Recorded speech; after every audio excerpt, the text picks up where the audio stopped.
we enjoy knowing the physicalness of that which is you. You are so beautifully physical, which means you're really, really, really, really good at interpreting a reality through your physical senses. What you see is just an interpretation of vibration. What you hear is an interpretation of vibration. What you smell and taste and touch, just vibrational interpretations. But you, bless you, you make that reality, because I can see it and hear it and smell it and taste it and touch it, so that's real. And what's in the vortex, Abraham, dear friend, that vortex that you keep pointing at and telling us we should get in it, I have to tell you, we hear you say, I can't actually see or hear or smell or taste or touch anything over there, so I'm not so sure that that's a reality worth giving my attention to. And we say, that's what trips you up. Your reality that is so, you just like it so much.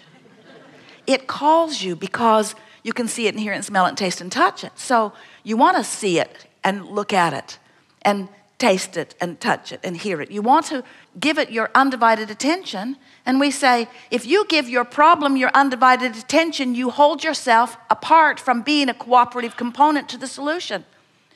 You say, but I can't see the solution, and let me tell you about the problem. I've had it for a long time. I've never liked it. It bothers me in this way, and this way, and this way, and this way. Others have it too. We have a meetup group online. And we say, if you keep keeping the problem active in your vibration, you see, that wasn't your plan. You planned to come as part of your consciousness into this physical body, explore, identify what you prefer, and as soon as you identify it, to give your undivided attention to that new preference. And when you do that, when life shows you what you want, and then you talk about what it is you want and why you want it, and you think about all the reasons that you would love to experience that, then you train yourself into vibrational compliance with the solution, and then law of attraction must bring it to you. It is law. But when you feel that you have to justify it, and we know how you got there. In other words, you came into this physical body and you looked to those other big people as the vortex through which your well-being came. And as they said to you, don't behave that way.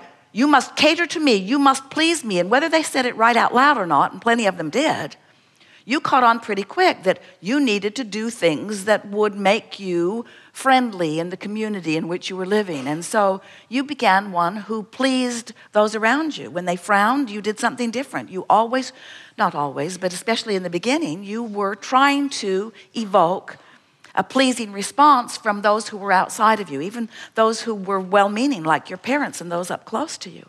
But what happened in that is that you lost your sense of your relationship with your vortex.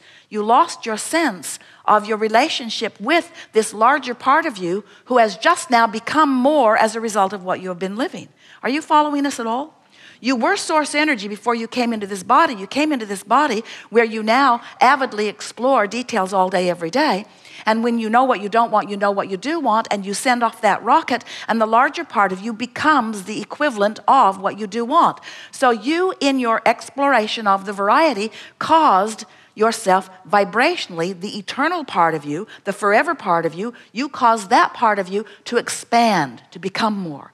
And in the moment that you, through your exploration of variety, caused that larger part to become more, you now have the choice of keeping up with the expansion or not.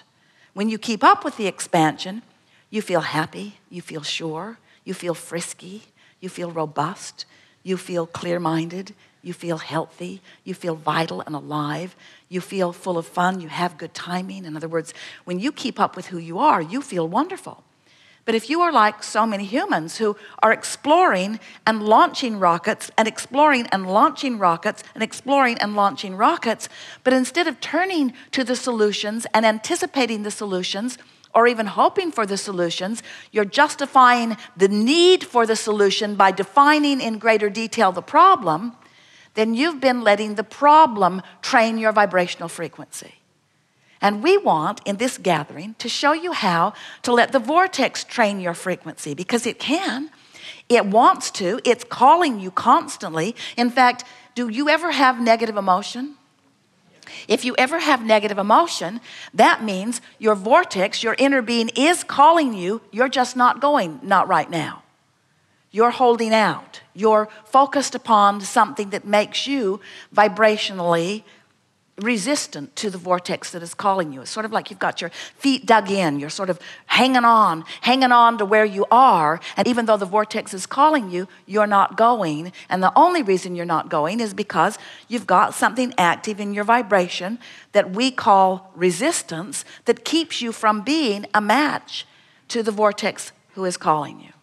It's sort of like, if you think of this realm that you live in, and this realm that we live in as a vibrational realm rather than a physical manifested realm, it helps you to understand this more clearly. And there's plenty in your physical world that you accept as being vibrational. You can't set your radio dial on 6:30 a.m. and hear what's being broadcast on 98.7 FM. The frequencies have to line up. And the frequency of your vortex is a very high, pure, non-resistant frequency. And if your frequency is set on trouble, then even though the vortex is calling you eternally, always will, as long as that resistance is active within you, you can't go. Now, when you croak, you'll withdraw your attention from this time-space reality, and your resistance won't be active anymore, and the vortex will take you in, and you will experience all of that explosive expansion that you've been accumulating over all of this time. We just don't think you should have to croak to go to the vortex. We think that you should be able to use your ability to focus in a way that causes you to allow yourself to be more of that which you are, because nothing is more delicious than to be focused in your physical body and to be tuned in, tapped in, turned on to the frequency of who you really are, and having the fullness of all of that blowing through you, so that when you're talking with your grandchildren, you're who you really are. You're loving them unconditionally and seeing their value and talent, you see. When you are tuned in to the frequency of who you are, then anyone that you visit with, you see them in the wholeness of who they are. That's been the secret of masters and healers from the beginning of time. They behold you as you really are, not as you may temporarily be being, as you are depriving yourself of being all that you really are because you're fussing over something, because you've got yourself convinced that reality is the most important thing, the reality that is manifested. The house you live in, the body, how your body looks, how your body feels, your bank account. You think that that is reality. And we say, it is a part of reality. Certainly it is. And we understand why you think it is reality, because you can see it and hear it and smell it and taste it and touch it. But we want you to know it's a reality that is past tense. It's old news. Once it's manifested, it's a vibrational dinosaur. Once it is manifested, it is about something that is not as important as what's going on in your vortex. That's why, have you ever been in a new relationship and it just felt so good, and then it got old? Have you ever been on your way to a new work environment and you felt so exhilarated and excited in the beginning, and then it stopped giving you that feeling?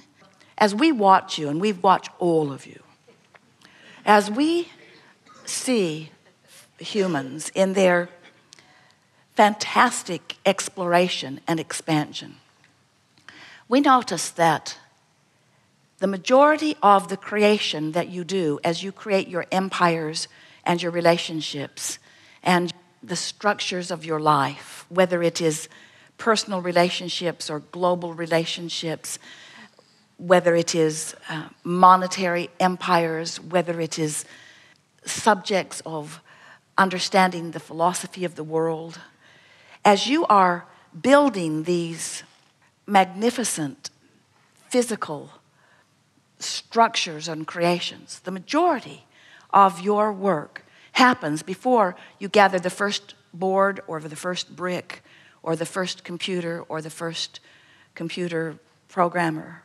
In other words, the majority of your creation happens before you begin to take any physical action, because there is a vibrational structure, a vibrational grid, a vibrational creation that takes place.